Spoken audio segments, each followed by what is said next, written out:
देखो decision making technique के अंदर इतने सारे टॉपिक हम लोग को पढ़ने हैं, ठीक है। डिसीजन मेकिंग वही ग्रुप टू वाला जो चैप्टर था, है ना, उसी का एडवांस वर्जन यहाँ पे मिलेगा। ज़्यादातर जो सवाल होंगे वो केस स्टडी बेस्ड होंगे। केस स्टडी का मतलब एक नया सवाल सिनेरियो डाल देगा, और लगभग लगभग थोड़े थोड़े सवाल, हर सवाल अलग ही रहते हैं। खासकर ये जो शुरुआत के दो टॉपिक है, ठीक है, जहाँ पर अल्टरनेटिव चॉइस रहती।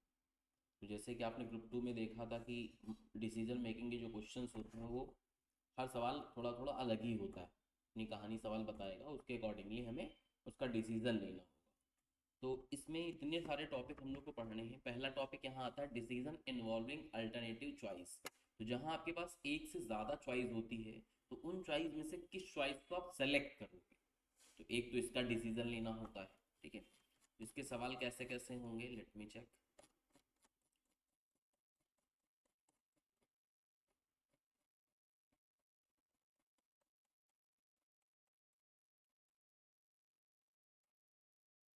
ठीक है, जैसे कि क्वेश्चन नंबर वन तो आसानी है, तो करा ही देंगे, इसमें कोई दिक्कत नहीं है।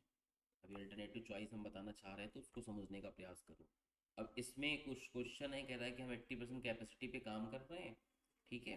अभी हम लोग सिनेरियोस एनालाइज कर रहे हैं कि कैसे कैसे सवाल होंगे। 80% एक्टिविटी पे काम कर रहे हैं और फिर आपके पास एक ऑफर आ जा रहा है। तो अभी देखो तो आपकी 20% कैपेसिटी फ्री है, ठीक है। आप 100% कैपेसिटी तक काम करते हो तो आपकी फिक्स कॉस्ट रेज नहीं होती। 100% से ज़्यादा बढ़ाओगे तो फिर फिक्स कॉस्ट आपकी बढ़ जाएगी ना। तो 20% की कैपेसिटी फ्री है, लेकिन प्रॉब्लम ये है कि 40% कैपेसिटी का ऑर्डर आ रहा है इनके पास। कैपेसिटी के बाहर हो जाएगा। 120% में एक आदमी काम तो नहीं कर सकता है ऐसे नॉर्मल सिचुएशन में। 120% में काम करने के लिए या तो तुम्हें ओवर टाइम कराना पड़ेगा, ठीक है, या फिर तुम अपना मशीन मशीन ज़्यादा बढ़ाओ, है ना। तो कहीं ना कहीं आपको, तो इनके पास तीन चॉइसेस बनी। एक तो है कि भाई जो फॉरेन से ऑर्डर आया है 40% का, उसको मना ही कर दें, ठीक है। जो 80% बेच रहे हैं तो वो बेचते रहें। दूसरा है कि एक्सपोर्ट ऑर्डर एक्सेप्ट कर लें, और जो डोमेस्टिक डिमांड है उसको थोड़ा रिस्ट्रिक्ट कर लें। 80% की जगह हम कितना कर लें, 60% कर लें, ठीक है, जिससे अपना काम चल जाए। तीसरा है कि हम दोनों को एक्सेप्ट करें और अपनी कैपेसिटी बढ़ाएं। तो इन तीन में क्या अल्टरनेटिव बेस्ट है ना। तो यहाँ देखो अल्टरनेटिव चॉइस वाला मसला आ गया। तो ऐसे सवालों में क्या होगा कि एक से ज़्यादा चॉइसेस दे रखी होंगी, उसमें से हमें बेस्ट चॉइस सेलेक्ट करनी होगी। इसी को बोलते हैं अल्टरनेट चॉइस का क्वेश्चन। इस तरीके के वेरियस टॉपिक इसमें हम लोग पढ़ने वाले हैं इस चैप्टर के अंदर, ठीक है। ये तो अल्टरनेटिव चॉइस का मीनिंग समझाने के लिए वहाँ ले गए थे आपको। प्राइसिंग डिसीजन स्ट्रैटेजी में क्या होगा कि आपके पास दो तीन प्राइस रखने की सिचुएशन होगी कि हम अपने प्रोडक्ट का प्राइस 10,000 भी रख सकते हैं, अपने प्रोडक्ट का प्राइस 9,000 भी रख सकते हैं, अपने प्रोडक्ट का प्राइस 12,000 भी रख सकते हैं। लेकिन हमें देखना है कि ओवरऑल बेनिफिट किस में है। क्योंकि 12,000 में अगर प्रोडक्ट बेचोगे तो हो सकता है कम सेल हो, 9,000 में बेचोगे तो हो सकता है ज़्यादा सेल हो, ऐसा भी तो हो सकता है, नंबर ऑफ कस्टमर, है ना। तो नंबर ऑफ यूनिट कितने सोल्ड होंगे वही मैटर है। अब नंबर ऑफ यूनिट के हिसाब से आपकी फिक्स कॉस्ट भी चेंज हो सकती है कि पता लगा 100 यूनिट बेच रहे हो तो फिक्स कॉस्ट अलग लगेगी, 50 बेच रहे होगे तो टोटली में फिक्स कॉस्ट हो सकता है थोड़ी बहुत अलग लगे, ठीक है। रीज़न ये है कि जैसे कि हमें लोग का मान लो कोचिंग का बिजनेस है, तो भाई कैपेसिटी है क्लासरूम की ना। अब 30-40 बच्चों की कैपेसिटी, अगर 100 बच्चे आ जाएंगे, प्राइस हमने कम कर दिया, मान लो 2,000 रुपये कर दिया, 100 बच्चे आ गए, तो हमें अपनी फिक्स कॉस्ट भी रेस करनी पड़ जाएगी। तो ओवरऑल हम देखेंगे कि किस सिचुएशन में अपना प्रॉफिट मैक्सिमम आ रहा है। तो यहाँ हम प्राइस सेलेक्ट करना है कि दो तीन प्राइजेस होंगे और उसमें से बेस्ट प्राइस अपने लिए क्या होगा जिससे हम अपना प्रॉफिट मैक्सिमाइज कर पाए। तो उस टाइप के सवाल प्राइसिंग डिसीजन में होंगे। ट्रांसफर प्राइसिंग आपने इंटरमीडिएट में पढ़ ही रखा है कि एक डिवीजन दूसरे डिवीजन को किस प्राइस पे माल ट्रांसफर करे, इंटर डिविजनल ट्रांसफर में। रिलेवेंट कॉस्ट एक नया यहाँ पे आ जाएगा आपके लिए, ठीक है। तो इसके बारे में भी हल्का बता देते हैं। रिलेवेंट कॉस्ट में क्या है कि जैसे आप कहते हो नहीं, जब बातचीत होती कहते हैं तो कोई बहुत ज़्यादा इररिलेवेंट बात कर रहा है। इररिलेवेंट का मतलब टॉपिक से हट के बात चल रही कहाँ की, और वो एग्जाम में कोई बच्चा है, मान पूछा कुछ गया लिख कुछ और रहा, तो कहता बहुत इररिलेवेंट है, फालतू की बातें लिखी इसने, जो पूछा गया वो सीधा सीधा बताया नहीं इसने, है ना। तो ट्रैक से हट के कोई बात होती है तो उसको हम लोग ट्रैक क्या बोलते हैं टेक्निकल भाषा में, इररिलेवेंट। अब यहाँ रिलेवेंट कॉस्ट का अर्थ है कि जिस कॉस्ट को आप कॉस्टिंग करते समय कंसीडर करोगे, अपनी कॉस्ट सीट में उसको जोड़ोगे, ठीक है, कॉस्ट कैलकुलेट करके जिसको हम कॉस्ट को शामिल करेंगे उसको क्या बोलेंगे हम लोग, रिलेवेंट कॉस्ट। और जिस कॉस्ट को शामिल नहीं करेंगे उसको क्या बोलेंगे हम लोग, इररिलेवेंट कॉस्ट, ठीक है। तो रिलेवेंट कॉस्ट के अंदर ये बताया जाता है कि मान लीजिए सपोज कर लीजिए कि हमने ये बोतल खरीदी, जब बोतल हमने खरीदी थी तो 100 रुपए की मिली, ठीक है, लेकिन हमने तो अपना पानी पीने के लिए खरीदी थी ये बोतल। अब हमने किसी चीज का बिजनेस स्टार्ट कर दिया, ठीक है, वहां पे एक कस्टमर मेरे पास आता है और उसको मुझे एक बोतल में केमिकल बना के देना है। तो हमने सोचा कि यार बोतल तो रखी, इसी बोतल में केमिकल बना के दे दें, क्या दिक्कत है। तो अब केमिकल बना के उसको देंगे तो ये बोतल तो अपने पास फर्जी पड़ी हुई थी ना, स्पेयर में। तो जब हम उस केमिकल बनाने की कॉस्ट कैलकुलेट करेंगे तो उसमें बोतल को शामिल नहीं करेंगे, क्योंकि बोतल में खरीद के थोड़ी ना लाया, बोतल तो अपने पास स्पेयर में खाली पड़ी हुई थी। हाँ, इस बोतल का अगर मैं कहीं उपयोग कर रहा होता या इसका कोई अल्टरनेटिव दूसरा हो कि अगर बोतल को हम केमिकल में शामिल ना करें तो ये बोतल 5 रुपए की बिक सकती है, तो फिर इसकी 5 रुपए कॉस्ट बन जाएगी कि भाई अगर यहाँ ना शामिल करें तो फिर वहां 5 रुपए का बेच नहीं सकते क्या, तो इसकी कॉस्ट क्या बन जाएगी, 5 रुपए। अपॉर्चुनिटी कॉस्ट, रिलेवेंट कॉस्ट का बेस्ट एग्जांपल है क्या, अपॉर्चुनिटी कॉस्ट। तो अगर हम कहीं इसको यूज कर रहे हैं तो यूज ना करते तो क्या इससे आता, जो भी उधर से बेनिफिट नुकसान हो रहे हैं वही हम पकड़ लेंगे क्या, यहाँ की रिलेवेंट कॉस्ट। तो ये सब चीजें हम लोग रिलेवेंट कॉस्ट के अंदर सीखेंगे डिटेल में। फिर एक होती है टारगेट कॉस्टिंग, ठीक है। टारगेट कॉस्टिंग के अंदर क्या होता है कि हम अपनी कॉस्ट को टारगेट करते हैं, ठीक है। जैसे आप एग्जाम देते हो तो आपका टारगेट होता है कि हमें 70 नंबर लाने, हमें 80 नंबर लाने, तो हर आदमी का टारगेट होता है कि हमें यहाँ तक पहुंचना है। बिजनेस में सेल्समैन जो रहते हैं उनको कंपनी टारगेट देती है कि तुम्हें 1 लाख की सेल करनी, तुम्हें बेटा 50 की सेल करनी है ना, तो टारगेट दिए जाते हैं। टारगेट कॉस्ट का अर्थ क्या होता है कि जब कोई नई कंपनी आती है या कोई नया प्रोडक्ट बना रही होती है, ठीक है, तो वो सोचती है कि ऐसे प्रोडक्ट क्या मार्केट में अवेलेबल है कि नहीं। तो अब देखती है मार्केट में अवेलेबल है कि नहीं। तो मान लीजिए हम सपोज कर लीजिए कि इस टाइप का पेन बनाने की कंपनी खोल रहे हैं, इस टाइप का पेन हम बनाएंगे, तो हम सोचेंगे कि इस टाइप के पेन और भी तो कंपनियां बनाती होंगी, तो उनका मार्केट में क्या प्राइस चल रहा है।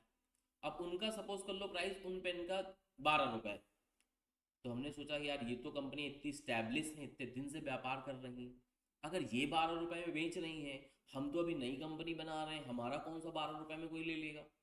तो हमने थोड़ा एग्रेसिव प्ले करने के चक्कर में अपने प्राइजेस सोचे कि हम 10 रुपए रखेंगे और मार्केट में इंटर होंगे, ठीक है। उस टाइप का प्रोडक्ट है, मतलब क्वालिटी में कोई कंप्रोमाइज नहीं, जैसे बाकी कंपनियां बना के दे रही हैं उससे थोड़ा सा सुपीरियर ही है अपना, लेकिन हम प्राइस 10 रुपए रखना चाहते हैं जिससे कस्टमर अट्रैक्ट हो और चीज़ों को खरीदे। तो आपका टारगेट सेलिंग प्राइस क्या हो गया, 10 रुपए, जो बाकी के प्राइजेस के आधार पे कैलकुलेट किया गया है, ठीक है। सवाल बताएगा उस तरीके से हम लोग अपना डील कर लेंगे, ठीक है। अभी तो सिनेरियो समझो, तो 10 रुपए इसका क्या हो गया, टारगेट सेलिंग प्राइस। अब हमें मान लीजिए हर पेन में 2 रुपए का प्रॉफिट भी कमाना है, तो 10 रुपए अपना टारगेट सेलिंग प्राइस रखा, 2 रुपए अपना टारगेट प्रॉफिट है, माइनस कर दो क्या आ जाएगा कि टारगेट कॉस्ट। तो टारगेट कॉस्ट निकालने का एक ही तरीका है, target selling price minus target profit. यही फॉर्मूला टारगेट कॉस्टिंग में यूज होगा, जो हम लोग सवालों में यूज करेंगे। अब 8 रुपए इसकी क्या आ गई, टारगेट कॉस्ट। तो अब दिमाग लगाएंगे कि ये पेन 8 रुपए में कैसे बनेगा। इस तरीके से मटेरियल लगाओ, लेबर लगाओ, बाकी चीजें लगाओ कि इसकी कॉस्टिंग 8 रुपए या इससे कम ही आए, तो हम अपने टारगेट जो बना रखे हैं उन पे मीट आउट कर पाएंगे।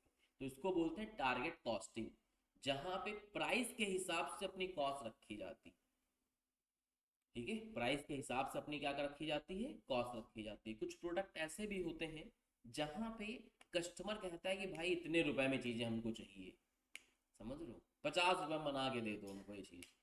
तो अब 50 रुपए में कोई दुकानदार घर से थोड़ी ना देगा, अब तुम 50 रुपए दे रहे हो तो उसके हिसाब से वो करेगा कि 50 रुपए हमको 5 रुपए बनाने भी है, तो 45 की कॉस्ट लगाएगा, उसके हिसाब से देगा। बात समझ लो, जैसे कहीं खाने पीने के आइटम होते हैं, है ना, तो आदमी कहता है कि नहीं भाई 100 रुपए का दे दो, अब उसका प्राइस 125 रुपए है, तो कहता है आदमी 100 रुपए का दे दो, तो 100 रुपए में 125 वाला पूरा थोड़ी दे देगा, क्वांटिटी कम कर देगा थोड़ी सी, उसी के हिसाब से दे देगा आपको अपना पैक वैक करके। बात समझ पा रहे हो मेरी बात को। तो यहाँ पे क्या होता है कि जिस हिसाब से वो पैसा पे करने के लिए तैयार होता है उसके हिसाब से अपनी कॉस्टिंग हम लगाते हैं, तो उसको क्या बोलते हैं हम लोग, टारगेट कॉस्टिंग। समझ में आ गया। तो टारगेट कॉस्टिंग बहुत ज्यादा मतलब यूज होती है, हाँ बेटा। ऑटोमोबाइल में जो भी गाड़ी मैन्युफैक्चरिंग होती है। हाँ, सब जगह यूज होता है ये टारगेट कॉस्टिंग। ऐसी चीज है कि हर इंडस्ट्री में यूज होता है। ठीक है, क्योंकि देखो कोई प्रोडक्ट बनता है, कोई नई चीज मार्केट में लॉन्च करने वाला होता है, कोई निकालने वाला होता है, तो ये तो पक्का ही सोचता है ना कि हम किस प्राइस में इसको लॉन्च करने वाले हैं, किस प्राइस में इसको लोग खरीदेंगे। जिस प्राइस में वो उम्मीद लगा रहा है कि इस प्राइस में हम इसको लॉन्च करेंगे, तो उसी को बोलते हैं टारगेट सेलिंग प्राइस। जैसे अभी देखो एक नया प्रोडक्ट दिख रहा है आपको, नॉइज वाले जो है ना, जो ईयरबड बनाते हैं, Yes. वो एक ऐसा ईयरबड बना रहे हैं जो कान के अंदर नहीं लगेगा। समझ रहे हो, कान के ऊपर ऐसे लगेगा बस, अंदर नहीं घुसा रहे, और उससे तुम्हें अपना क्लियर सुनाई पड़ेगा। तो ये एक नई टेक्नोलॉजी कुछ लेके आए होंगे। ठीक है, तो भी अपना एक प्राइस तो सेट किया होगा कि नई चीज लेके आ रहे हैं, लेकिन अब 50,000 प्राइस रख देंगे तो कोई थोड़ा ना खरीदेगा। तो अपने दिमाग में कुछ पिक्चर बनाई होगी कि हम 3,000 में लॉन्च करेंगे, 4,000 में चार लॉन्च करेंगे, या 5,000 में लॉन्च करेंगे। तो पहले इसकी R&D हुई होगी, रिसर्च एंड डेवलपमेंट। तो पता चला होगा कि हाँ हाँ बन सकता है ऐसा प्रोडक्ट। बनने के बाद इन्होंने अपना कह दिया प्री लॉन्च कि हाँ हाँ ठीक भाई बनाएंगे। अपना एक प्राइस रखा होगा 2,500-3,000 रुपये, वो है टारगेट सेलिंग प्राइस। तो सोचा कि चलो ठीक है भाई, ये प्रोडक्ट हम बना सकते हैं और ये 3,000 में बिक सकता है, और हमको अपना 500 कमाने भी है। चलिए मेरे वैसे समझ लो, तो ऑप्शन। मैन्युफैक्चरिंग में इस तरीके से उसको डील करना होगा कि ये प्रोडक्ट 2500 या इसके अंदर बन जाए, तभी अपने टारगेट मीट आउट हो पाएंगे। फिर उस हिसाब से अपना काम करता है। आप कहीं घूमने फिरने जाते हो तो टारगेट कॉस्टिंग वहाँ लगाई जाती है कि घर से अगर मान लो हम पापा से कहेंगे तो 10,000 रुपये पापा देंगे, तो अपने खर्चे उसी के हिसाब से रखने हैं ना। उस 10,000 में अपना सेफ साइड सोचते हैं कि 1,000 रुपये सेफ रख लें, तो अपनी कॉस्टिंग तुम करते हो कि 9,000 के हिसाब से खर्चा चुने, कहीं होटल लें, कहीं खाए पिए, तो इस हिसाब से जुगाड़ लगाए कि 9,000 में हो जाए। 1,000 आप मार्जिन ऑफ सेफ्टी लेके चलना चाह रहे हो कि बच गए तो ठीक है, नहीं बचे तो कोई बात नहीं, लेकिन कम तो ना पड़ जाए। ठीक है भाई, आज की तारीख में चलो आप एटीएम लेके चले जाते हो, आज से 20-30 साल पहले की बात सोचो, जब इतनी सुविधाएं नहीं थी तो आदमी कैसे लेके जाता था। अब वहां कम पड़ जाए तो कहाँ मांगने लगे। अकेले घूमने फिरने गया, दो चार लोग गए हो तो चलो भाई, चलो एक के पास कम पड़ गया, दूसरे के पास जाता है, तो 1,000-2,000 ले ली, अपना काम चल गया ना। तो यहाँ टारगेट कॉस्टिंग तो ऐसी चीज है कि जो हर जगह रोल अपना प्ले कर जाती है। फिर 3.6 है प्रोडक्ट लाइफ साइकिल कॉस्टिंग। अब ये सब नए टॉपिक इमर्ज हुए हैं। ठीक है, ये नए टॉपिक हैं और बहुत ही अच्छी चीज़ें सिखाते हैं। प्रोडक्ट लाइफ साइकिल कॉस्टिंग क्या कहती है कि जो प्रोडक्ट की पूरी लाइफ होगी, हम पूरे की कॉस्ट, पूरा का प्रॉफिट एक साथ कैलकुलेट करके चेक करेंगे, क्योंकि आपको पता है कि हर प्रोडक्ट की लाइफ सिमिलर नहीं होती। ठीक है, कोई प्रोडक्ट हो सकता है मार्केट में 3-4 साल चले, कोई प्रोडक्ट हो सकता है 10 साल चले, कोई हो सकता है 20 साल चले, और उस 10-20 साल में भी उसकी सेल एक कांस्टेंट अप्रोच से नहीं चलेगी। समझ रहे हो, शुरुआत में बहुत कम रहेगी, फिर ग्रो करना चालू होगी। प्रोडक्ट लाइफ लाइफ पढ़ी होगी ना हर चीज की। ये क्या होती है, सबसे पहले क्या होता है, अपना स्टार्टिंग पॉइंट होता है। ठीक है, इनिशियल स्टेज। फिर आती है ग्रोइंग स्टेज, जहां पे अपनी सेल डिमांड बढ़ रही होगी। फिर एक मेच्योरिटी लेवल आ जाता है, फिर डिक्लाइन होने लगता है। ठीक है, तो ये इसकी पूरी कॉस्टिंग करना कि मेच्योरिटी लेवल में हमारा क्या कॉस्ट लगेगी, क्या सेल होगी, डिक्लाइन में क्या कॉस्ट आएगी, क्या सेल होगी, है ना। पूरी लाइफ का 10-20 साल का इकट्ठा बनाते हैं। कैलकुलेशन नहीं प्रॉफिट की होगी कि पूरी लाइफ में कितने की सेल होगी, पूरी लाइफ में कितना खर्चा आएगा, पूरी लाइफ में कितनी चीजें होंगी। तो हम लोग एक साल का ना कैलकुलेट करके प्रोडक्ट की लाइफ का कैलकुलेट कर लेते हैं पूरी। तो उसे क्या बोलते हैं हम लोग, प्रोडक्ट लाइफ साइकिल कॉस्टिंग। ठीक है, क्योंकि कोई प्रोडक्ट इमर्ज हो रहा होगा, जैसे मान लो ये बताया आपको नॉइस वाला, तो कंपनी इसका प्रोडक्ट लाइफ साइकिल कॉस्टिंग भी करेगी कि ये प्रोडक्ट हमारा अंदाजा है कि कितने साल मार्केट में चलेगा, इन सालों में शुरुआत में कितने बिकेंगे, पहले साल, दूसरे साल, तीसरे साल, मेच्योरिटी लेवल कब आ जाएगा, आज के 5 साल बाद या 4 साल बाद। हर चीज़ कंपनियां एस्टिमेट करती हैं। अब मेच्योरिटी लेवल आएगा तो डिमांड कितनी पहुंच जाएगी, उसके हिसाब से मुझे वर्कर रखने पड़ेंगे। इनिशियल लेवल में डिमांड कितनी रहेगी, कितनी मशीनरी लगानी पड़ेगी, कितना प्रोडक्ट रखना पड़ेगा, उसके हिसाब से प्लानिंग करके सारी चीज़ें करती हैं। स्टेबल फॉर्म में हमेशा सेम जैसा तो नहीं चलता रहेगा। बात समझ लो। एक होती asset life cycle costing. Asset life cycle costing तो कैपिटल बस्टिंग है कि कोई एसेट आप खरीदते हो तो उससे आपको क्या फायदे होंगे व्यापार के अंदर, और एसेट कितने साल तक चलेगी। जैसे कैपिटल बस्टिंग में नहीं करते थे, एनपीवी वगैरह निकालते थे कि भाई ये आपने एसेट खरीदी, मशीनरी खरीदी, इस मशीन से आपको इतने इतने कैश फ्लो आएंगे 5 साल तक, और मशीन की कॉस्ट ये है। तो आप देख लेते थे इनफ्लो ज़्यादा हो रहे हैं प्रेजेंट वैल्यू, आउटफ्लो कम हो रहे हैं, तो अपना खरीद लेते थे। तो वो चीज़ इसके अंदर आने वाली है। तो ये तो एकदम कैपिटल बस्टिंग वाला हो गया कि कोई एसेट लगाए या ना लगाए। फिर डिसीजन मेकिंग यूजिंग प्रोबेबिलिटी, ठीक है। जैसे कि आपने ग्रुप 2 में एक चैप्टर पढ़ा था जहाँ पे हम लोग एक्सपेक्टेड वैल्यू कैलकुलेट करते थे, जहाँ पे हम लोग प्रॉफिट दे रखे होते थे या किसी चीज़ की सेल दे रखी होती थी, और उसको प्रोबेबिलिटी से मल्टीप्लाई करके सम करते थे, तो आता क्या था एक्सपेक्टेड वैल्यू। लास्ट का चैप्टर जो होता Yes. था, है ना। तो एक्सपेक्टेड वैल्यू को देखो, डिसीजन मेकिंग यूजिंग प्रोबेबिलिटी। अब ऐसे सवाल में जानते हो क्या कहेगा कि सेल भैया 50,000 यूनिट भी हो सकती है, सेल 20 भी हो सकती है। 50 होने की प्रोबेबिलिटी 80% है, 20 होने की प्रोबेबिलिटी 20% है। तो हमें एक सेल पे आना पड़ेगा ना, तो हम प्रोबेबिलिटी को यूज करके सेल की एक्सपेक्टेड वैल्यू निकालेंगे और उससे अपना डिसीजन लेंगे कि हाँ भाई इतनी सेल हो सकती है, इसको हम कंसीडर करेंगे। तो उसको बोलते हैं डिसीजन मेकिंग यूजिंग प्रोबेबिलिटी। ठीक है, तो यहाँ पे एक्सपेक्टेड वैल्यू कैलकुलेट करनी पड़ती है चीज़ों की, और उसके अकॉर्डिंगली हम लोग काम करते हैं।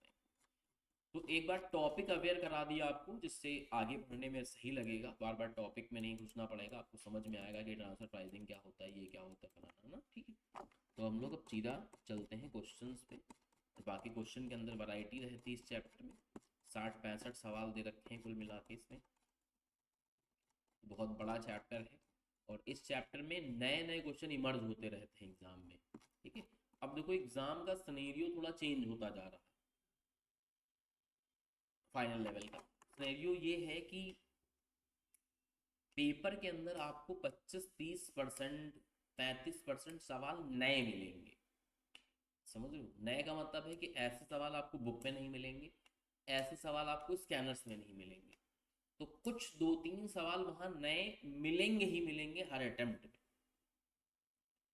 ठीक है, वो नए सवाल अब कैसे लगाएगा आदमी, जब पूरे चैप्टर का ज्ञान बटोरता है तो हर सवाल से कुछ ना कुछ सीखते हो, और वो सीख आपको नए सवाल में काम करेगी, वहां सीख को लगेगी, अप्लाई होगी। बात समझ लो, किसी सवाल से आपने कोई ज्ञान बटोरा, अच्छा इसमें ऐसी चीज दे रखी थी तो हमने इसको ऐसा हैंडल कर लिया, वो आपके दिमाग में है। कहीं नई जगह वो अप्लाई होने वाली होगी तो वो दिमाग में आ जाएगा, अच्छा इसको उस सवाल में हमने ऐसे कर लिया था, क्या यहाँ ऐसे कर सकते हैं कि नहीं कर सकते हैं। तो यहाँ जितनी वैरायटी के आप सवाल लगाओगे उतना आपका ज्ञान बढ़ेगा, और नए सवालों में वो ज्ञान वहाँ काम आता है। समझ रहे हो, तो इसलिए इसमें बहुत सारी वैरायटी के आपको सवाल लगाने पड़ेंगे। स्कैनर्स में जितना डेटा दे रखा है वो सब सवाल लगाने पड़ेंगे, तब आपकी मैच्योरिटी लेवल एक अच्छे लेवल पहुंचेगी, जहां पे आप नए सवाल से डील करने की एक थोड़ी सी एबिलिटी क्रिएट कर पाओगे। वरना काफ़ी बच्चे ऐसे होते हैं कि नए सवाल नहीं ट्राई कर पाते, और लगातार 4-5 अटेम्प्ट हम देख रहे हैं कि नए नए क्वेश्चन वो दो तीन देता ही है। जब पूरे पेपर में 7 क्वेश्चन आएंगे तो 2-3 नए दे देता है, बाकी 3-4 रहते हैं कि वही क्वेश्चन मॉडिफाई होके आ गए, चेंज होके आ गए, थोड़ा बहुत चेंज किया। 2-3 क्वेश्चन ऐसे डालता है थोड़े से अलग टाइप के, कि हाँ जो बच्चा पूरा डिटेल में हर चीज़ एनालाइज करके आया है वही हैंडल कर पाए। तो आओ ज़्यादा बात ना करते हुए आगे बढ़ते हैं, सवाल लगाते हैं। क्वेश्चन नंबर 1 पढ़ो, जो बहुत ही आसान देखने को लग रहा है।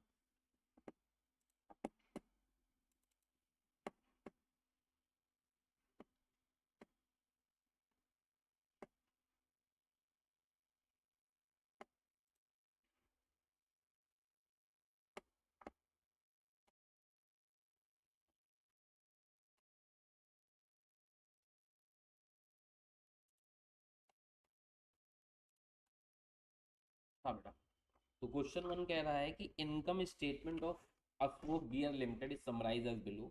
नेट रेवेन्यू यानी कि सेल है आपकी 80 लाख रुपए की, ठीक है। एक्सपेंसेस हैं 88 लाख रुपए के, लेकिन 40 लाख रुपए इसमें क्या है आपकी फिक्स कॉस्ट। तो इसका मतलब अगर 88 में से 40 हटा दे तो बाकी क्या हो जाएगी, वेरिएबल कॉस्ट हो जाएगी। उससे हम अपना पीवी रेशियो निकाल सकते हैं अभी भी। ठीक है, तो सबसे पहले हम लोगों ने वही निकाल लिया। हमारी सेल्स है अभी 80 लाख रुपए की, वेरिएबल कॉस्ट जो अभी की देखें प्रेजेंट की वो हो रही है 48 लाख रुपए। तो हमारा 32 लाख रुपए का कंट्रीब्यूशन आ गया।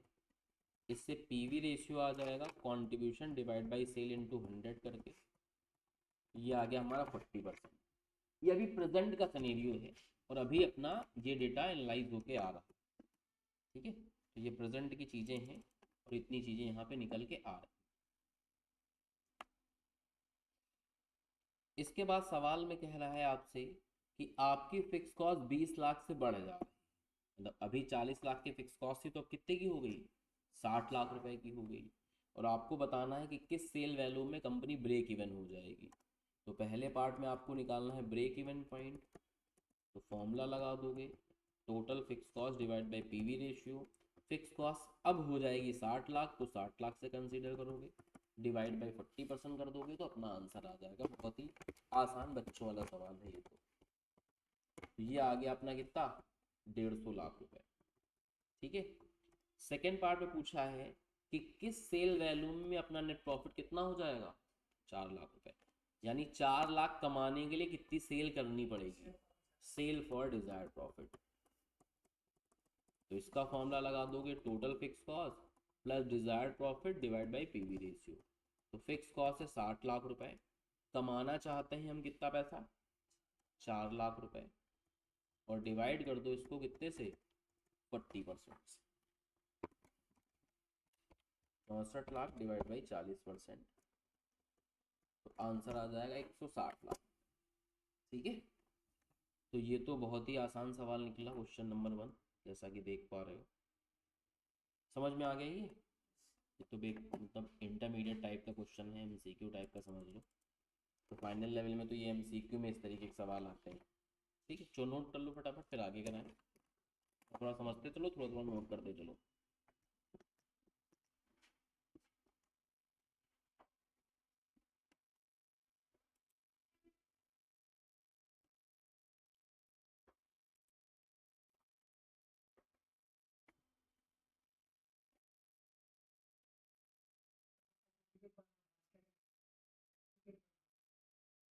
बता देंगे डेटे से लिख देना पड़ेगा।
हाँ बेटा, हो गया। चलो आ जाओ क्वेश्चन नंबर 2 पे आ जाओ।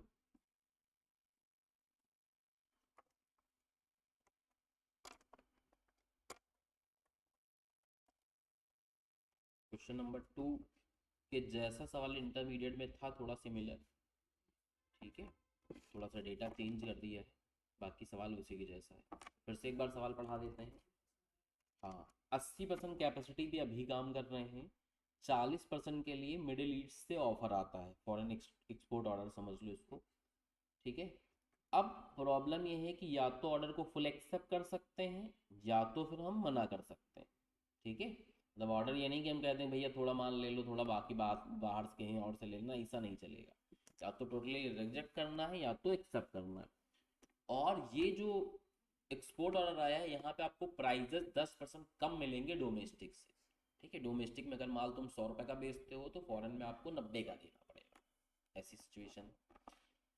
ये डेटा है अभी का, करंट सेल का, मतलब जब 80% पे काम कर रहे थे तो आपकी ये सेल हो रही थी, ये सब कॉस्ट निकल के आ रही थी। आपके पास ये है कि या तो हम एक्सेप्ट डोमेस्टिक सेल को कंटिन्यू करें और रिजेक्ट कर दें एक्सपोर्ट को, या तो फिर एक्सपोर्ट ऑर्डर को एक्सेप्ट कर लें और अलाउ करें डोमेस्टिक मार्केट टू स्टर to extent of excess demand, मतलब डोमेस्टिक मार्केट को हम हटा दें जितनी हमारी एक्सेस डिमांड हो रही है, ठीक है। तो कुल मिला के देखो, टोटल पहुंच जाएंगे हम 120% पे, तो 20% इसको कम कर लेंगे कि हम 100% पर रहें। तो सेकंड वाले पोर्शन में हम 60% अपनी डोमेस्टिक सेल करेंगे, 40% क्या करेंगे, एक्सपोर्ट। तीसरे वाले में हम 120% पे पूरा काम करेंगे और अपनी कैपेसिटी बढ़ाएंगे, जिसमें से दो चीज़ें करनी पड़ेंगी। 65,000 रुपये की फिक्स कॉस्ट खर्चा करके 10% कैपेसिटी बढ़ जाएगी, और बाकी की जो बैलेंस कैपेसिटी है रिक्वायरमेंट, उसके लिए हमें ओवर टाइम कराना पड़ेगा, और ओवर टाइम में अपने को 1.5 गुनी पेमेंट करनी पड़ेगी, 1.5 टाइम। 1.5 का मतलब क्या होता है, 1.5 गुना, तो अपने को 1.5 गुना पेमेंट करनी पड़ेगी। हमको तीनों अल्टरनेटिव को इवेलुएट करना है और सजेस्ट करना है कि हमारे लिए इन तीनों में बेस्ट क्या रहेगा, ठीक है। तो एक ऑप्शन हो गया ए, एक ऑप्शन हो गया बी, एक ऑप्शन हो गया सी, तो इन तीनों में बेस्ट अपने को निकालना। तो आओ निकाल लेते हैं। ये केस ए हो गया हमारा, ये केस बी हो गया, ये केस सी हो गया। और साथ साथ लिख लो, एक चीज़ समझने वाली है ओवर टाइम वाला, वो अभी जब आएंगे तब देख लिया जाएगा। सबसे पहले सेल, देखो जब ए पोर्शन में काम करोगे तो आपको काम करना होगा सिर्फ 80% में, यहाँ पे काम करोगे तो आपको 100% पे काम करना होगा, और यहाँ पे काम करोगे तो आपको 120% पे काम करना पड़ेगा। एक हो गई आपकी डोमेस्टिक सेल्स और एक हो गई आपकी एक्सपोर्ट सेल्स, इन दोनों का सम कर देंगे तो हमारी आ जाएगी टोटल सेल्स।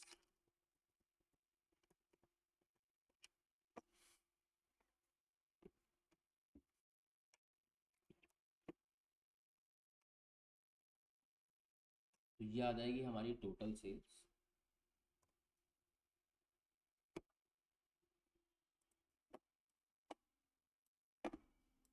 इसके बाद जो खर्चे लिखे हैं वो हम लोग लिख दें, जैसे कि डायरेक्ट मटेरियल है, डायरेक्ट वेजेस है, डायरेक्ट लेबर कह लो, इसी में हम लोग ओवर टाइम भी ले लेंगे, कंसीडर कर लेंगे, वेरिएबल ओवरहेड और फिक्स ओवरहेड।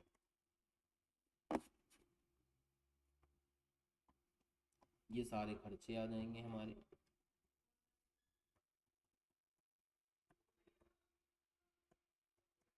रेवेन्यू में से सारे खर्चे माइनस कर देंगे तो प्रॉफिट आ जाएगा।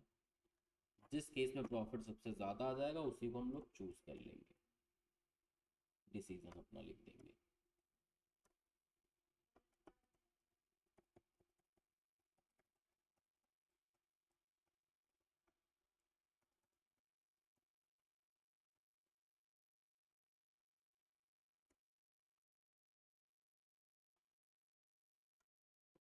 तो ये तो अपना बढ़िया फॉर्मेट सेट हो गया, बस इसी फॉर्मेट पे अपनी चीज़ें सेट करनी। देखो कॉस्टिंग का सवाल हो, एफएम का सवाल हो, उसमें यही चीज़ होती है कि हमें क्वेश्चन को एनालाइज करके पहले अपनी फॉर्मेटिंग सेट करनी होती है, किस फॉर्मेट ना आंसर देना। एक बार फॉर्मेट सेट कर लिया आपने, दिमाग लगा लिया कि क्या क्या कैलकुलेट करना, कैसे कैसे कैलकुलेट करना, उसके बाद कैलकुलेशन का ही सारा काम, कैलकुलेट कर लिख तो फटाफट सवाल सॉल्व हो जाता है, ठीक है। तो फॉर्मेटिंग समझ में आ रही है, ओवर टाइम, ठीक है। एक तीसरा पोर्शन आएगा ना जहाँ हमें ओवर टाइम कराना पड़ेगा, तो वहाँ वो भी इसी में कैलकुलेट करके लिख देंगे डायरेक्टली।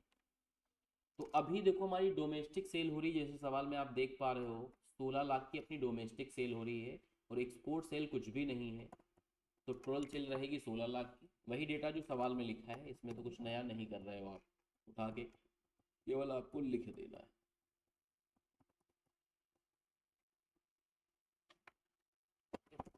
5.8 प्लस 2.4 प्लस 0.6 प्लस 5.2, तो टोटल सेल कॉस्ट आ रही 14 की, और प्रॉफिट निकल रहा है 2 लाख रुपए का। सारी वैल्यू लैक्स में है, कोई दिक्कत की बात नहीं है।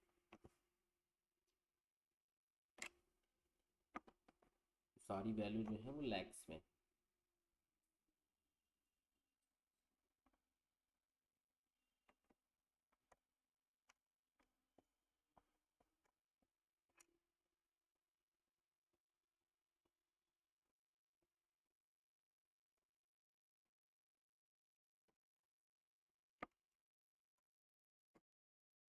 तो इसमें तो कोई प्रॉब्लम होगी नहीं।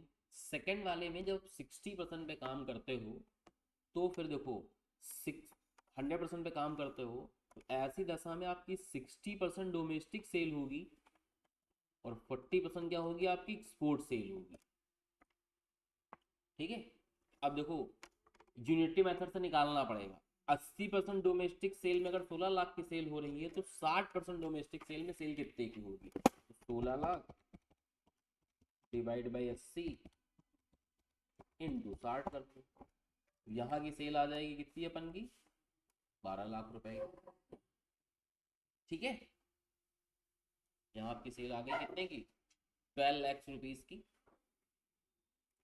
इसके बाद यहाँ का कैसे निकालोगे, क्योंकि यहाँ की सेल 10% कम होती है, लेकिन पहले 40% की वैल्यू तो निकालो। तो यूनिटरी मेथड से फिर से निकाल लोगे कि 16 लाख सेल है, अगर 80% की, तो 40 की कितनी हुई, तो आ रही 8 लाख, आधी हो गई, लेकिन 10% यहाँ कम करना है। तो 8 लाख में क्या करोगे, 10% माइनस कर दोगे, तो कितना आ जाएगा, 7.2 लाख। ठीक है, समझ गई रीति में कैसे निकला। इन दोनों का सम कर लेंगे, तो यहाँ सेल आ गई आपकी 19.20 लाख। मटेरियल उसी प्रोपोर्शन में बढ़ जाएगा। ये 80% पे काम करते हो तो मटेरियल इतने का लगता है, यहाँ आप 100% पे काम कर, कितने का लगेगा, तो 5.8 डिवाइड बाई 80 इंटू 100, तो यहाँ लगेगा 7.25 लाख का। इसी तरीके से वेजेस आप इंक्रीज कर लो, तो यहाँ आ जाएंगे 3 लाख के। इसको भी इंक्रीज कर लोगे, 75 लाख के आ जाएंगे। ठीक है, और फिक्स कॉस्ट में तो कोई ऐसा इंक्रीमेंट नहीं होता है आउटपुट बढ़ने की वजह से। इनका सम कर लो, देखो क्या अपन की कॉस्ट निकल गई, 7.25 प्लस 3 प्लस 0.75 प्लस 5.2, तो कॉस्ट निकल के आ रही 16.20, माइनस कर दोगे तो 3 लाख का अपना प्रॉफिट आ जाएगा।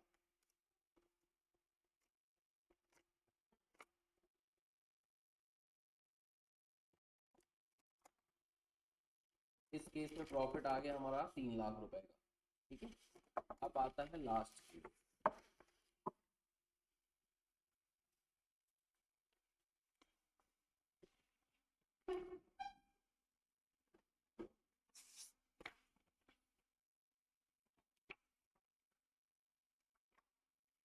अब हमारा आ रहा है आखिरी केस, यानी कि लास्ट केस, जहाँ पे आपको 120% पे काम करना है।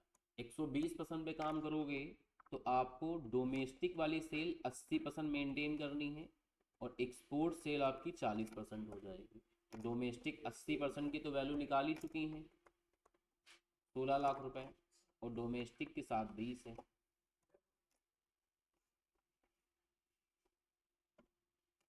तो अपनी सेल होगी टोटल 23,20,000 रुपए की। मटेरियल उसी प्रपोर्शन में बढ़ा लो। ठीक है, चाहे आप इसकी मदद से निकाल लो, चाहे इसकी मदद से निकाल लो। 7.25 100% का है, तो 120 का कितना हुआ, 8.70। ठीक है, वेरिएबल का उसी तरीके से बढ़ा लो। 0.75 अगर 100% का है, तो फिर 120 का कितना हुआ, 9। और फिक्स वाले में चेंजेस यहाँ आएंगे कि फिक्स कॉस्ट में आपने अभी पढ़ा था कि आपको फिक्स कॉस्ट कितने की बढ़ानी पड़ रही, 65,000 की, तो यहाँ हो जाएगा 5.85। ठीक है, सारा खेल यहाँ डायरेक्ट वेजेस में समझना है आपको, तो उसके लिए एक वर्किंग नोट बना देते हैं। बहुत ही ध्यान से बात को समझो, ये अपनी टाइम लाइन है, ये 0% है, ये आपका 100% है, ये आपका 110% है, ये 120%। ठीक है, देखो 100% कैपेसिटी तक आप अपनी चीज़ों को बढ़ाते हो तो वैसे कुछ भी चेंजेस नहीं होते हैं। 100 से 110% जो कैपेसिटी आप बढ़ा रहे थे, ठीक है, 100% से 110%, इसको कैसे बढ़ा रहे थे? By incurring extra fix cost of ₹65,000। तो 100 से 110 पहुंच जाओगे, लेकिन 110 से जो 120 वाला सफ़र है, इसमें आपको क्या कराना पड़ेगा? ओवर टाइम कराना पड़ेगा। ठीक है, तो यहाँ से यहाँ कैसे करोगे? By doing over time work. तो कुल मिला के आपको यहाँ से यहाँ तक, यहाँ से यहाँ तक तो आपको नॉर्मल वेजेस का पेमेंट करना है, लेकिन यहाँ से यहाँ वाली जो बात आएगी, इसमें आपको क्या करना है? ओवर टाइम के रेट से पेमेंट करना है। ठीक है, तो फिर आपकी वेजेस कैसे निकलेंगी? थर्ड वाले में इंक्लूडिंग ओवर टाइम 110% तक नॉर्मल वेजेस निकाल लो यूनिटरी मेथड की हेल्प से। ये 2.4 जो है वेजेस लगती थी जब तुम 80% पे काम करते थे, तो 110 पे कितना लगेगा?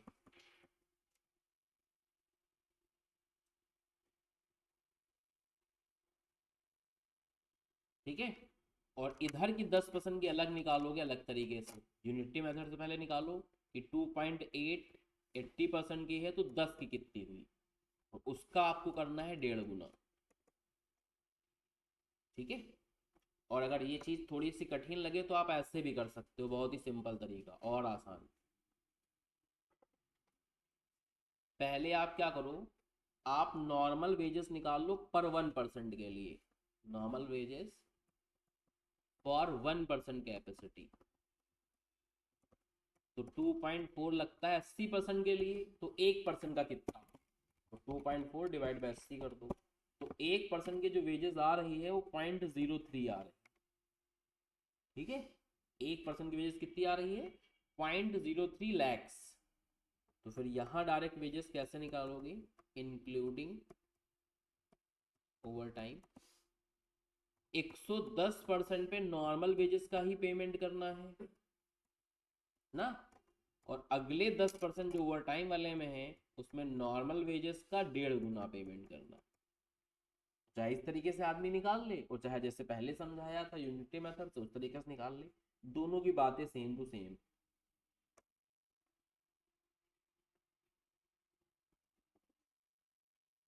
तो एक तरीका ये हो गया, इस तरीके से लिख सकते हो, और एक तरीका हो गया जिसमें आप डायरेक्टली कैलकुलेट करते हो यूनिटी मेथड से।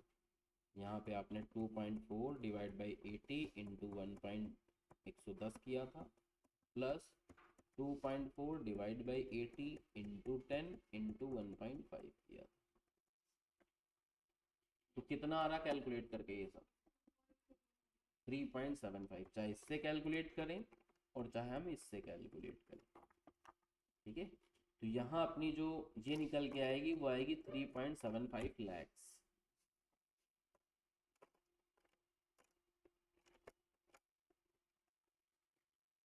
अब अगर हम लोग कॉस्ट का सम करते हैं तो 8.7 3.75 प्लस 0.9 प्लस 5.85, टोटल कॉस्ट आ रही 19.20 लाख, और 23-20 से घटा देंगे तो प्रॉफिट निकल रहा है अपना 4 लाख रुपए का।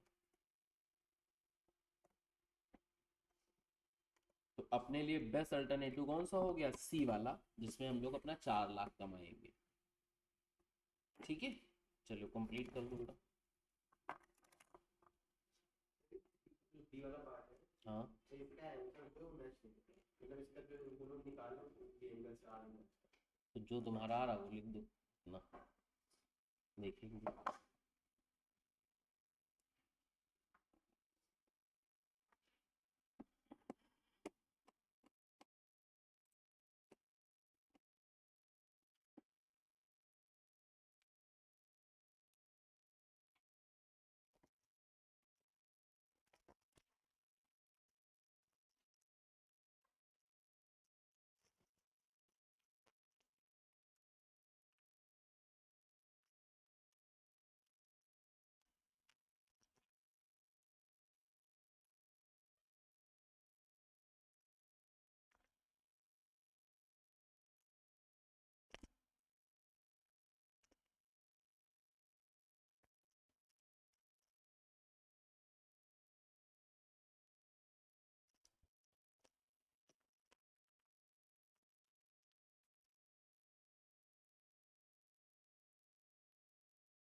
हो गया बेटा, हटा दी।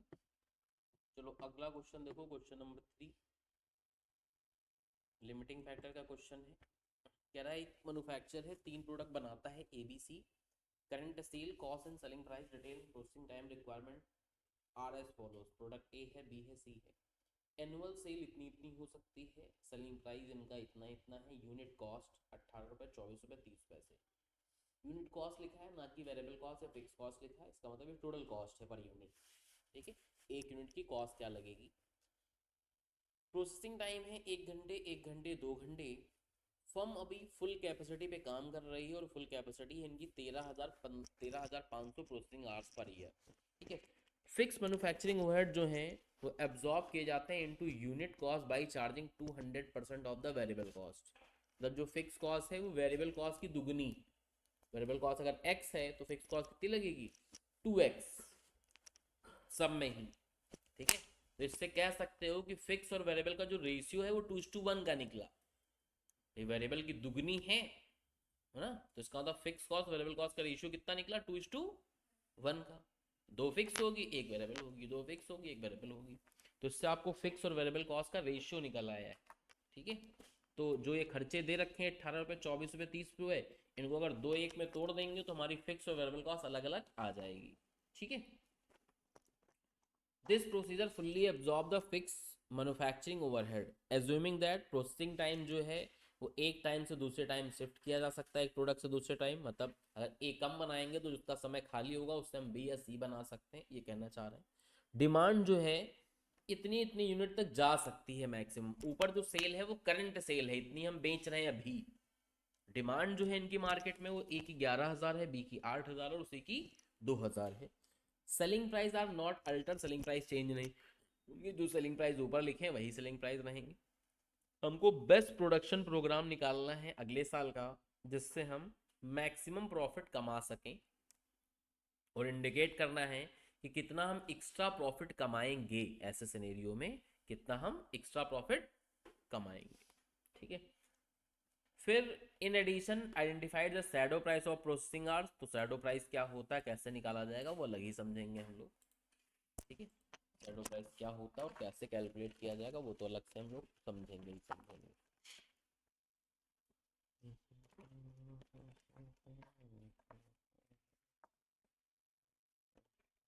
एक और ले लो इसी समय।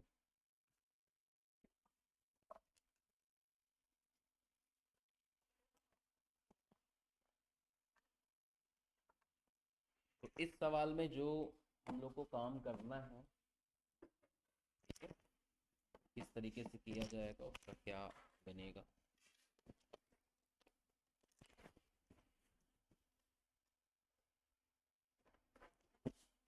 तो हमें बताना है कि हमारे प्रॉफिट कितने इंक्रीज हो जाएंगे। तो कुल मिला के एक अभी का प्रॉफिट स्टेटमेंट बनाना पड़ेगा हमें और एक बेस्ट प्रोडक्शन मिक्स का बनाना पड़ेगा।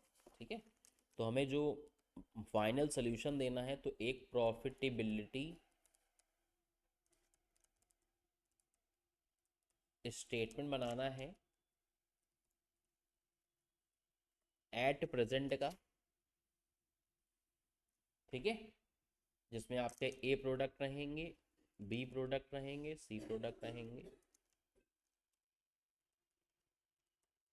Number of unit sold multiple कर लेंगे कंट्रीब्यूशन पर यूनिट से, आ जाएगा अपना टोटल कंट्रीब्यूशन, जिसका सम करके हम लोग यहाँ लिख देंगे।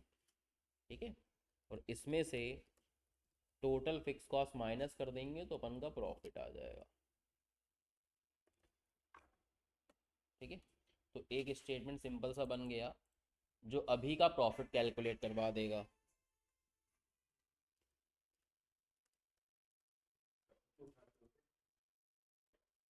एक प्रोबेबिलिटी स्टेटमेंट और बनाना पड़ेगा हमें एट बेस्ट प्रोडक्शन मिक्स का।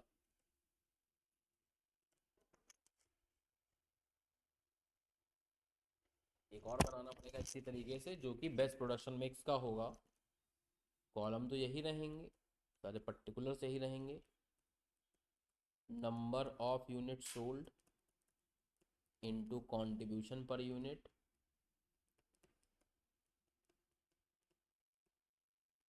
ये आ जाएगा हम लोग का टोटल कंट्रीब्यूशन, और इसमें से माइनस कर देंगे टोटल फिक्स कॉस्ट, तो आ जाएगा प्रॉफिट। और इन दोनों प्रॉफिट को कंपेयर कर लेंगे तो अपने को पता चल जाएगा इंक्रीज इन प्रॉफिट कितना होने वाला है। ठीक है, इन दोनों प्रॉफिट को क्या कर लेंगे हम लोग, कंपेयर कर लेंगे, तो हमें इंक्रीज इन प्रॉफिट निकल के आ जाएगा। ठीक है, इसके बाद सवाल में कह रहा था, एक तो ये डिमांड थी सवाल की कि इंक्रीज इन प्रॉफिट बताओ, और एक दूसरा बोल रहा था कि शैडो प्राइस आपको बताना है। तो शैडो प्राइस क्या और कैसे निकाला जाएगा वो अभी हम लोग देखेंगे, 2-3 लाइन में इसका भी सोल्यूशन आ जाएगा। तो मेन जो सवाल का फॉर्मेट है वो इस तरीके से हम लोगों ने सेट कर लिया है, अब यही वैल्यू हम लोग को भरनी कुल मिला। ठीक है, अब सवाल का डिमांड अगर देखो, तो एक तो देखो बेटा, अभी के यूनिट तो हमको पता है कितना कितना आप सोल्ड कर रहे थे। ठीक है, अभी की यूनिट तो हम लोग को पता है 6,000 रुपये, मतलब 6,000 यूनिट, 6,000 यूनिट और 750, लेकिन कॉन्ट्रीब्यूशन पर यूनिट नहीं पता है। तो एक तो पहली डिमांड होगी, वर्किंग नोट बनेगा जिसमें हम लोग कॉन्ट्रीब्यूशन पर यूनिट कैलकुलेट करेंगे। ठीक है, तो अपना ये काम हो जाएगा। दूसरा हो गया कि अभी की फिक्स कॉस्ट निकालनी पड़ेगी टोटलिटी लेवल पे, एक दो वर्किंग नोट हो गया, तो एक वर्किंग नोट बनेगा कॉन्ट्रीब्यूशन पर यूनिट का, एक वर्किंग नोट बन जाएगा जहाँ पे हम टोटल फिक्स कॉस्ट कैलकुलेट करेंगे, और एक वर्किंग नोट और बनेगा कि ब्रेस्ट प्रोडक्शन मिक्स में हम कितने कितने यूनिट बनाएंगे, जिसके लिए आपको रैंकिंग वाला स्टेटमेंट बनाना पड़ेगा। ठीक है, तो अब 2-3 वर्किंग नोट बन रहे हैं।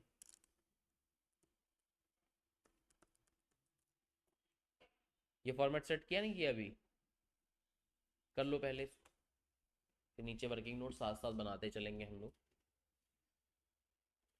तो मेन आंसर का फॉर्मेट सेट करना बहुत ज़रूरी है। मेन आंसर का जब अपना फॉर्मेट सेट कर लेते हो तो आपका दिमाग खुल जाता है कि भैया हमें यही काम करना है, बस वैल्यू निकाल के लिखनी है कुल मिलाकर इसमें।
अब ढेला बना लिया दोनों, एक था अपना प्रेजेंट लेवल पे और एक था अपना बेस्ट प्रोडक्शन मिक्स पे।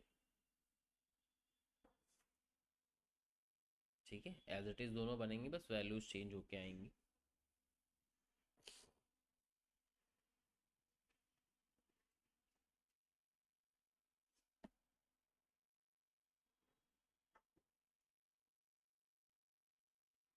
एक लाइन में इंक्रीज इन प्रॉफिट निकल जाएगा, 2-3 लाइन में शैडो प्राइस आएगा। ठीक है, तो 2-3 लाइन का गैप छोड़ देना। अब आओ वर्किंग नोट बनाते हैं जहाँ पे चीज़ें हम लोग कैलकुलेट करेंगे। ए प्रोडक्ट हो गया, बी प्रोडक्ट हो गया, सी प्रोडक्ट हो गया।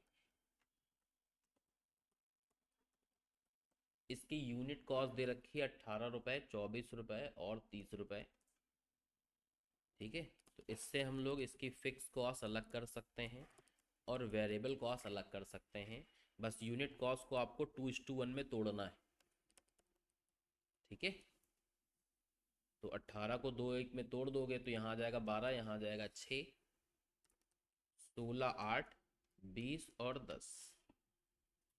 इस तरीके से निकल जाएगी इनकी वेरिएबल कॉस्ट। सेलिंग प्राइस सवाल में दे ही रखा है आपको। सेलिंग प्राइस से वेरिएबल कॉस्ट माइनस कर दें तो आ जाएगा कंट्रीब्यूशन पर यूनिट 14, 23 और 29 रुपए का।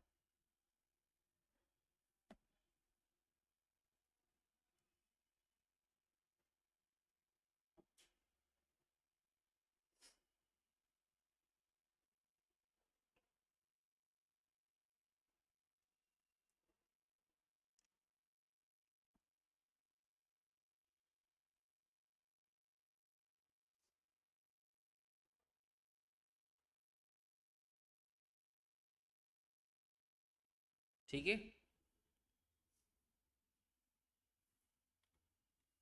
तो कंट्रीब्यूशन पर यूनिट आ चुका है 14, 23, 29, 14, 23, 29। कैलकुलेशन अभी कर लेंगे, कोई दिक्कत की बात नहीं है। दूसरा बेस्ट प्रोडक्शन निकालने के लिए हमें रैंकिंग करनी पड़ेगी, जिसके लिए इसको डिवाइड करना पड़ेगा आवर्स से। तो आवर्स दे रखे थे सवाल में 1 घंटा, 1 घंटा, 2 घंटा। तो ऐसे में आ जाएगा कंट्रीब्यूशन पर आवर, और उसके हिसाब से हम बेस्ट प्रोडक्शन के लिए रैंकिंग कर सकते हैं अपनी। तो यहाँ आ गया 14, यहाँ आ गया 23, यहाँ आ गया अपना 14.5। तो रैंक इसकी फर्स्ट आ गई, इसकी सेकंड आ गई है, इसकी थर्ड आ गई।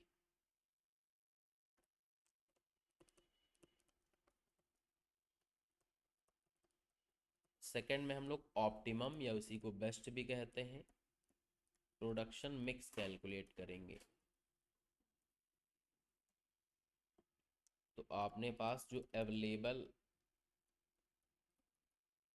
टाइम था वो 13,500 आवर्स का था।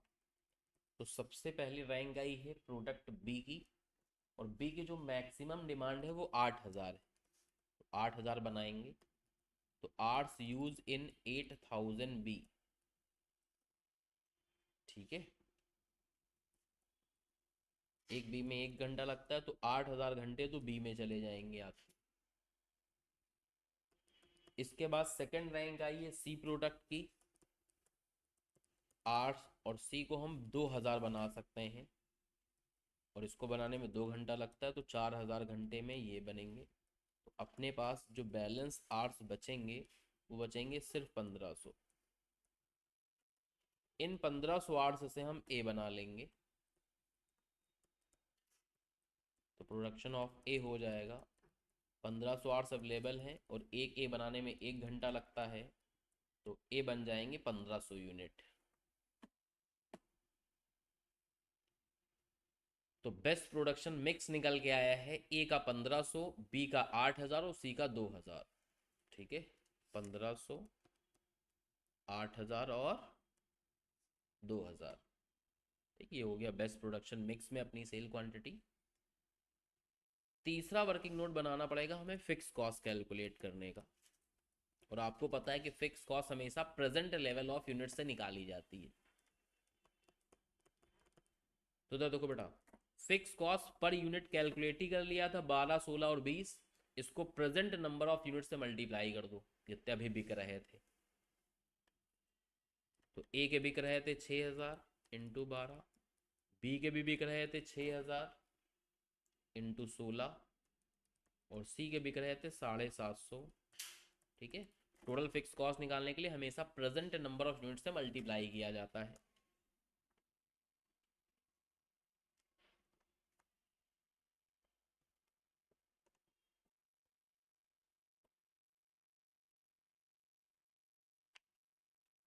कितना आ गया? 1,83,000 रुपीज। ये अपनी टोटल फिक्स कॉस्ट आ गई। ये वर्किंग नोट बना लिया था पहला वाला।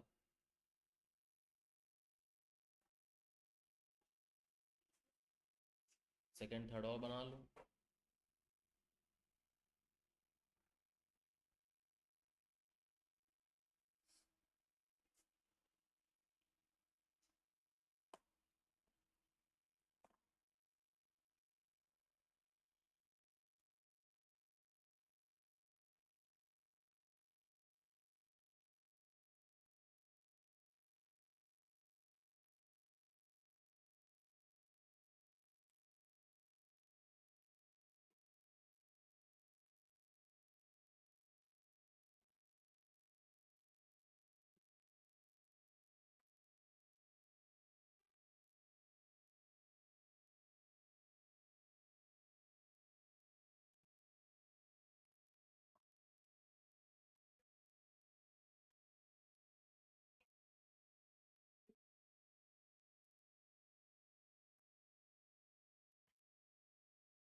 हो गया बेटा।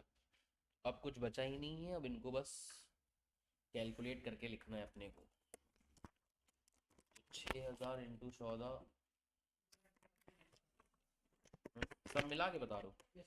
कॉन्ट्रीब्यूशन 2,43,700, 1,83,000 फिक्स कॉस्ट माइनस कर दो, 60,700 का प्रॉफिट आया है बता रहे हैं। सब मल्टीप्लाई इन्होंने कर लिया है। टोटल कॉन्ट्रीब्यूशन 2,43,700 बता रहे हैं। 1,83,000 की फिक्स कॉस्ट माइनस कर दोगे तो अपना प्रॉफिट आ जाएगा, जो कि आ रहा है 60,700। 2,43,750 आ रहा है।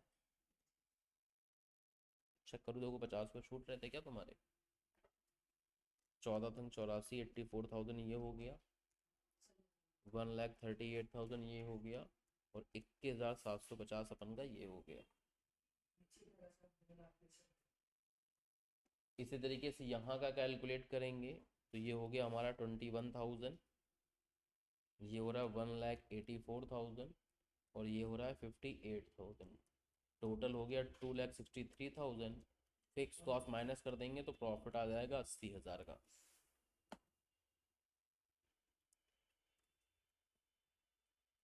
तो पहले कमा रहे थे 60,750 रुपये, अब कमाओगे 80,000 रुपये, तो प्रॉफिट इंक्रीज हो जाएगा 19,250 रुपये।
हम्म, समझ में आ गया। अब ये सैडो प्राइस का क्या अर्थ है वो समझना है। देखो, सैडो प्राइस का अर्थ होता है कि जो चीज़ आपकी लिमिटिंग फैक्टर है उसका अगर एक यूनिट आपको और मिले, जैसे लिमिटिंग फैक्टर अपना इस सवाल में क्या है, आवर्स, तो आपको अगर 1 घंटे का समय और दिया जाए, 1 घंटे कहीं से हम ला के दे दें आपको, तो उस 1 घंटे के बदले में आप क्या पैसा पे करना चाहोगे? ठीक है, जैसे कोई एक लेबर कह दे कि चलो भैया हम 1 घंटा और काम कर दे रहे हैं आपका, तो उस 1 घंटे के बदले में क्या दोगे उसको आप? उसी को बोलते हैं सैडो प्राइस। तो सैडो प्राइस अपॉर्चुनिटी कॉस्ट है, समझ लो एक तरीके से। तो अगर 1 घंटे मेरे पास या अब कुछ भी एक्स्ट्रा घंटे होते, तो कुछ भी एक्स्ट्रा घंटे होते तो हम BC तो पहले बना ही चुके हैं। अब जो भी एक्स्ट्रा घंटे होते हम कहाँ यूज करते हैं? ए में। ठीक है, और ए में कॉन्ट्रीब्यूशन जो आता है पर घंटा कितना आता है? 14 रुपए का। तो सैडो प्राइस हो गया हमारा 14 रुपए, क्योंकि अगर 1 घंटा कोई एक्स्ट्रा देगा तो हम ए ही बनाएंगे, और ए से हम हर घंटे में कितने रुपए कमाते हैं? 14। तो मैक्स टू मैक्स हम 14 दे सकते हैं कि भाई कुछ बचेगा नहीं लेकिन घर से भी नहीं जाएगा, है ना। तो शैडो प्राइस का मतलब मैक्सिमम क्या प्राइस ऑफर कर सकते हो आप पर आवर, उसी को क्या बोलते हैं? Shadow price.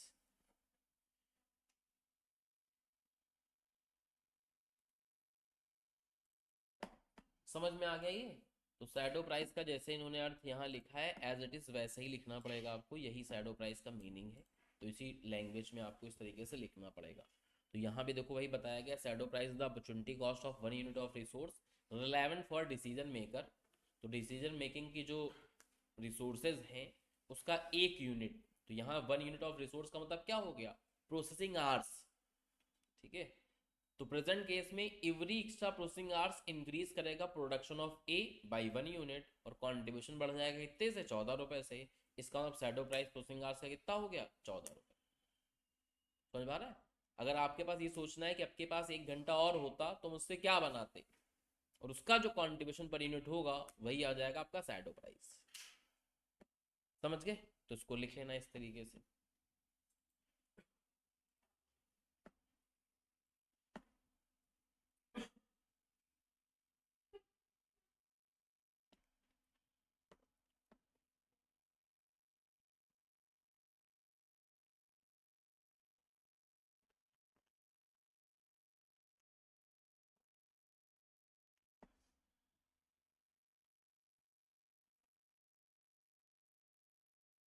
Optimum product mix का ये भी क्वेश्चन है, लेकिन इसके अंदर कई सारे लिमिटिंग फैक्टर हैं, मल्टीपल लिमिटिंग फैक्टर है 2-3।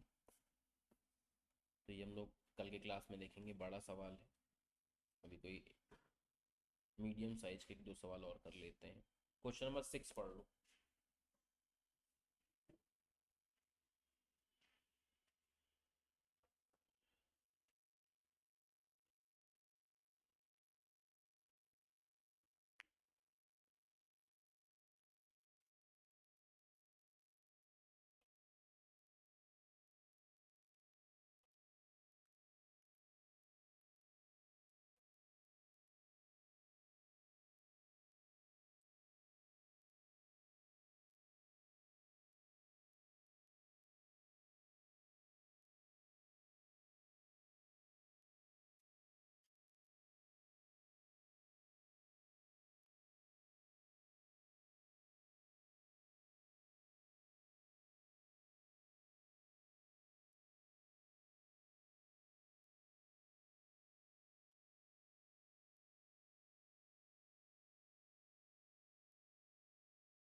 हाँ बेटा, सवाल पढ़ लिया और एक बार समझा देते हैं। तो एक साइकिल मैन्युफैक्चरिंग कंपनी है जिसके पास एक प्रोग्राम आया है कि न्यू प्रोडक्ट एक लॉन्च करने वाले हैं जिससे इनका अपना फुल कैपेसिटी यूटिलाइज हो जाएगी। Scheme envisages the manufacturing of baby tricycle fitted by a bell. ठीक है, तो अब ये बेबी ट्राईसाइकिल बनाने वाले हैं। अभी तो नॉर्मल साइकिल बनाते थे, बच्चों के लिए ट्राईसाइकिल बनाने वाले हैं जिसमें एक बेल लगानी पड़ेगी, घंटी। ठीक है, कंपनी एस्टिमेट कर रही है कि सेल ट्राईसाइकिल की होंगी 10,000 पहले साल, और अगले साल से 20-20 हज़ार हर साल होने लगेगी। पहले साल का थोड़ा कम रहेगा 10,000, फिर अगले साल से 20-20 हज़ार होने लगेगी। कंपनी का कोई प्रोविज़न नहीं है कि वो स्मॉल बेल बनाए ट्राईसाइकिल्स के लिए। तो कंपनी का कुछ भी अभी तक का सोचा नहीं है कि हम बेल बनाएंगे। सोच रहे हैं ट्राईसाइकिल तो बनाएंगे, लेकिन जो घंटी लगेगी वो हम बाहर से खरीद लेंगे। अभी तक का हिसाब किताब ये चल रहा है। और सप्लायर से बात हुई तो 8 रुपए में वो घंटी मिल जाएगी अपने को। ठीक है, फिर कंपनी अगर बनाना चाहे तो कंपनी ने, डायरेक्टर लोग ने पूछा होगा कि भाई अगर हम खुद से बनाए तो क्या अपने पास अल्टरनेटिव है। तो सीएमए जो रहते कंपनीज में, उन्होंने 2 अल्टरनेटिव प्रपोज करे कि भैया हम मशीन एक्स लगा सकते हैं और एक जनता मशीन लगा सकते हैं। मशीन की ये कॉस्ट आएगी, इतने साल लाइफ रहेगी, ये खर्चा होगा, ये वेरिएबल कॉस्ट होगी, इतना बताया गया। तो कंपनी के पास अब 3 रास्ते हो गए, या तो बाजार से खरीद ले 8 रुपए में ना, या फिर जनता मशीन लगाए, या फिर सुपर एक्स मशीन लगाए। तो 3 अल्टरनेटिव में से अपने को बेस्ट चुनना होगा, जैसा सवाल आगे रिक्वायरमेंट करेगा वो देखते हैं। सवाल में पहले बोला है कि for each of the 2 level of output that is 10,000 and 20,000, आपको सुटेबल वर्किंग के साथ बताना है कि कंपनी को माल बाहर से परचेज करना चाहिए या फिर कोई मशीनरी इंस्टॉल करना चाहिए। और अगर मशीन इंस्टॉल करना चाहिए तो कौन सी मशीन इंस्टॉल करनी चाहिए। फिर आपसे पूछा है क्या आपका आंसर चेंज हो जाएगा अगर सेकेंड ईयर में 20,000 की जगह पे 40,000 बेल बनाया जाए। और फिर तीसरे पार्ट में बताना है कि दो मशीनों का इंस्टॉलेशन कब ब्रेक इवन पे रहेगा। ठीक है, तो जब मशीनों का ब्रेक इवन निकालते हैं तो उसे क्या बोलते हैं हम लोग, कॉस्ट एंड डिफरेंस फाइंड, कि किस पॉइंट पे किस लेवल ऑफ प्रोडक्शन पे दोनों मशीन से कॉस्ट क्या आएगी, सेम टू सेम आएगी। तो चाहे उसको मशीन का ब्रेक इवन बोले चाहे क्या बोले हम लोग, मशीन का कॉस्ट एंड डिफरेंस पॉइंट, तो हम लोग को कॉस्ट एंड डिफरेंस पॉइंट बताना है इसे। तो आई थिंक क्वेश्चन समझ में आ गया होगा। ठीक है, चलो अब आंसर करते हैं फिर।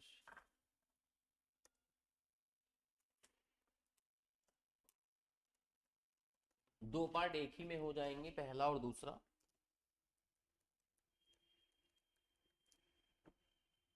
ठीक है, फर्स्ट पार्ट और सेकंड पार्ट एक ही में हो जाएगा।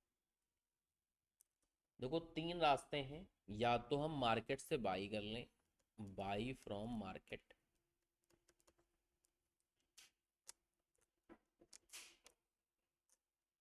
दूसरा है कि हम इंस्टॉल करें सुपर एक्स मशीन को।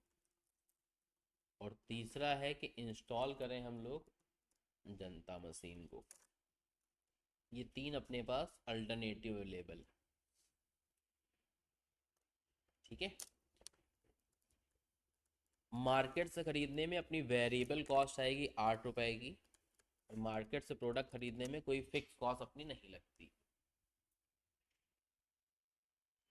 सुपर एक्स में देखो तो बनाने की जो वेरिएबल कॉस्ट है वो 4 रुपए है, और इसमें वेरिएबल कॉस्ट 5 रुपए है पर यूनिट की। फिक्स कॉस्ट अगर सुपर एक्स मशीन में देखें तो फिक्स कॉस्ट में दो चीजें आ जाएंगी, एक तो डेप्रिसिएशन वाला पैसा, 3 लाख की मशीन है 10 साल चलेगी तो 30,000 रुपये ये हो गया, और प्लस 54,000 रुपये फिक्स ओवरहेड और। ठीक है, तो 30,000 ये और 54,000 ये, मतलब कितने हो गए 84,000। तो ये हो गए आपके 84,000 रुपये। इसी तरीके इसका निकाल सकते हो सेकंड वाले का, 2 लाख रुपए है, डिवाइड बाई 10 करोगे तो 20,000 रुपया आ जाएगा, और 28,000 रुपया ये, यानी 48,000 रुपये इसकी फिक्स कॉस्ट हो गई। ठीक है, तो फिक्स कॉस्ट के अंदर एक तो डेप्रिसिएशन वाला पैसा है और प्लस फिक्स ओवरहेड वाला पैसा है। डेप्रिसिएशन वाला पैसा है प्लस फिक्स ओवरहेड वाला पैसा है। अब आपको कुछ नहीं करना, सिंपल सा टोटल कॉस्ट निकालनी है और कंपेयर कर लेना है। टोटल कॉस्ट निकाला हमने पहले एट 10,000 यूनिट पे।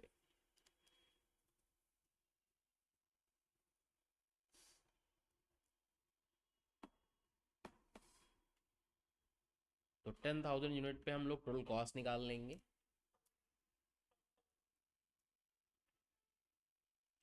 और फिर उसका डिसीजन लिख देंगे कि हमें क्या इंस्टॉल करना चाहिए। फिर इसी तरीके से टोटल कॉस्ट निकाल लेंगे 20,000 लेवल पे,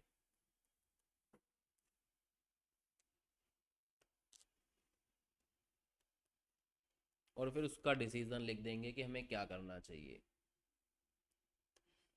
और एक बार यही चीज़ हमें 40,000 के लेवल पे निकालनी है, फिर उसका डिसीजन लिखना है।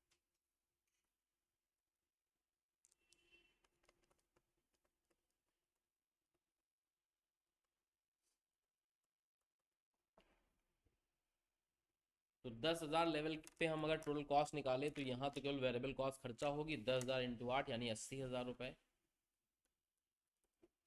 यहाँ पे पर यूनिट भी 4 रुपये खर्चा होगा, प्लस 84 अलग से खर्चा होगा। तो 10,000 इंटू 4 40,000 रुपये वो हो गए, प्लस 84,000 ये हो गए, तो यानी खर्चे होंगे टोटल कितने, 1,24,000 रुपये। और इधर 10 बचे 50 और 48 98,000 रुपये। तो 10,000 के लेवल पे तो सबसे बढ़िया क्या है कि हम बाई करें मार्केट से। ठीक है, तो 10,000 लेवल पे डिसीजन क्या आया अपना, बाई करें फ्रॉम मार्केट से। बाई फ्रॉम मार्केट यानी कोई मशीन इंस्टॉल ना करें पहले साल। ठीक है, सेकेंड पार्ट में आते हैं, अगर 20,000 लेवल रहता तो 20,000 इंटू 8 यानी यहाँ कॉस्ट लगती है 1,60,000 रुपए की। यहाँ 20 चौको 80 और प्लस इतना और, तो 1,64,000 रुपए की लगती। और यहाँ पे 20,000 इंटू 5 1 लाख प्लस 48,000 यानी 1,48,000 की लगती। तो यहाँ पे जो डिसीजन निकल के आया सेकेंड ईयर में, वो हमें क्या करनी चाहिए, इंस्टॉल करनी चाहिए जनता मशीन। ठीक है, यहाँ पे हमें जनता मशीन इंस्टॉल करनी चाहिए। और तीसरा, अगर 40,000 का आउटपुट होता तो 40 × 8, यहाँ कॉस्ट आती 3,20,000 रुपए की। 40,000 × 4, 1,60,000 और प्लस 84,000 और। ठीक है, 1,60,000 प्लस 84,000, यानी यहाँ कॉस्ट आती 2,44,000 रुपए।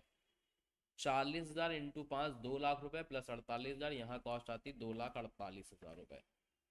तो ऐसे में हमें डिसीजन जो निकल के आ रहा है, वो इंस्टॉल करनी चाहिए सुपर एक्स मशीन को। Install super x machine. तो यही आपको बताना था कि 10,000 के लेवल पे हमें क्या करना चाहिए, 20 पे क्या करना चाहिए और 40 पे क्या करना चाहिए। समझ गए? नोट करो फटाफट।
सी पार्ट में कॉस्ट एंड डिफरेंस पॉइंट निकालना है दोनों मशीनों का, कि किस लेवल पे दोनों मशीनें पे हमें कहा जाए डिफरेंस हो जाए, कि मतलब कितने भी यूनिट बनाए लेकिन अपने कॉस्ट वही है।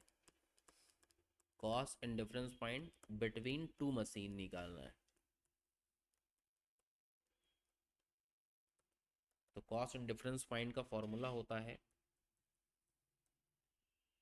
Difference in fix cost divide by difference in variable cost per unit.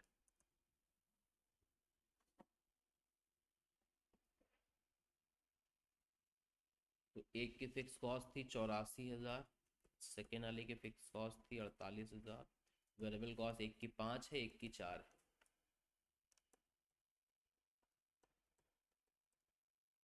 तो 36,000 यूनिट पे अपना कॉस्ट इन डिफरेंस रहेगा, चाहे मशीन एक्स लगाएं और चाहे हम क्या लगाएं, मशीन जनता मशीन लगाएं, दोनों पे अपनी कॉस्ट सेम आएगी। इसी को बोलते हैं कॉस्ट इन डिफरेंस पॉइंट। ठीक है, कि कितने लेवल पे हमारी कॉस्ट क्या रहेगी, इन डिफरेंस रहेगी, यानी दोनों में बराबर रहेगी।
समझ गए? चलो यहाँ तक कर लो आज।